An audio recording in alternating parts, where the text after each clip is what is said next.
Hello, welcome back. We're taking another look at the Sermon on the Mount.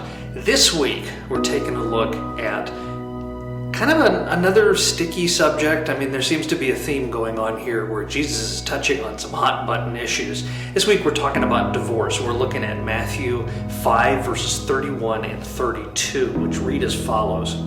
It was also said, whoever divorces his wife, let him give her a certificate of divorce. But I say to you that anyone who divorces his wife except on the ground of sexual immorality makes her commit adultery. And whoever marries a divorced woman commits adultery. Some of the dynamic going on here is Moses allowed for, under God's instruction, but Moses allowed for divorce to take place a little more broadly than God had originally intended. And the reason was our hearts are hard. We don't want to put forth the level of effort that's necessary in order to really properly lean into the marriage commitments that we make.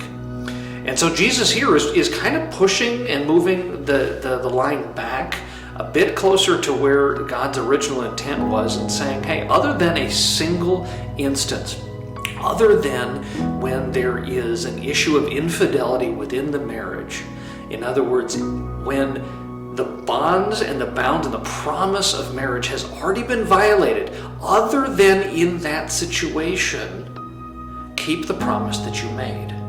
Don't just grow up and grow out of love.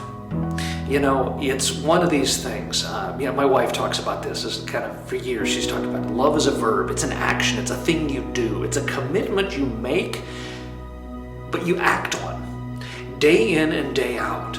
The reality is, do we always feel deeply in love with our husband and wife?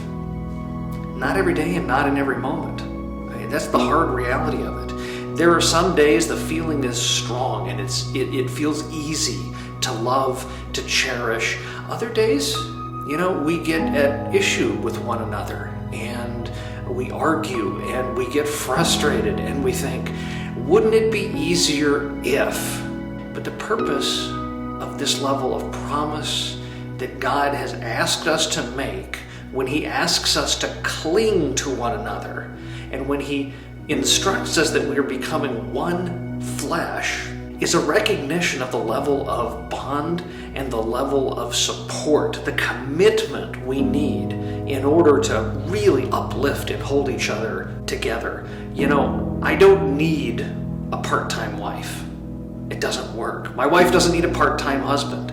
She needs me to be full in, and I need her to be all in as well. And that's how marriage works. It doesn't mean every day it's easy, but it means every day the commitment needs to be there. Sometimes it means you're not feeling it, but you're doing it anyway. Sometimes the feeling is easy and it flows. But our level of commitment, the same way God's level of commitment to us never wavers, our commitment to one another within the bounds of marriage ought never waver. It takes work. It takes hard work. It takes work getting to know and to continue to grow with your spouse. But what a blessing it is to continue to do so. Speaking of blessings, God bless, and I'll see you next time.